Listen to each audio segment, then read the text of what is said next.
right from the beginning, all Jews, even kids, couldn't walk on the same side of the pavement if the Germans were coming. His arm came down. That was the last I saw of my mother, my sister, and my brother. In 1944, I was transported to Auschwitz and then marched to Birkenau. I was only 13 years old, and life had changed beyond all recognition. After surviving horrors of the Holocaust, I never thought I would be shown such kindness and tolerance again, but I found it here in Britain. Hate is a disease which must be stamped out and must ensure we are kind, tolerant, and becoming to everyone who lives in our great country.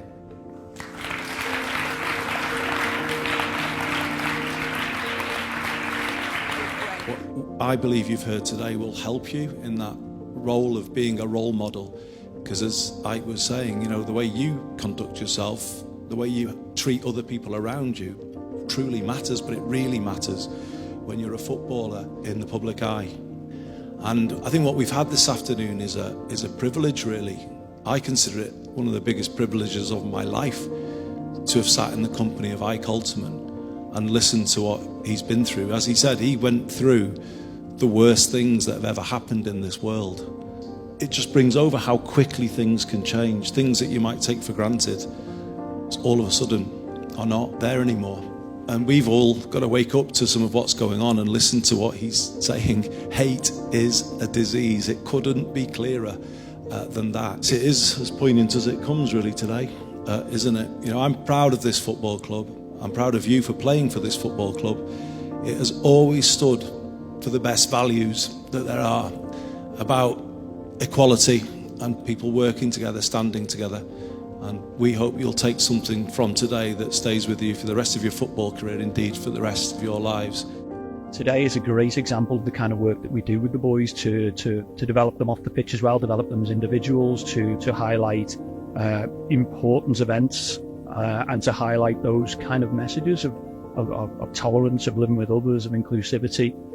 The My Voice project is hugely important, and it's hugely important that people are able to listen to the survivors tell their stories in person. There is no better way to learn about the Holocaust and learn the lessons of the Holocaust than by hearing it from somebody who experienced it and who survived it, and that's something that we're absolutely committed to doing for as long as our dear survivor storytellers are able to do so. Well, that's the first time I've seen Ike speak, and Andy's obviously been in his presence before, and it is feeling like you are in somebody's presence, you know, the presence of somebody who's great, and he's a brilliant speaker, he's a great communicator, but of course his experiences are the thing that really hit home. You know, as a young kid going through the things that he went through, the world's worst ever period, and this man survived all of that.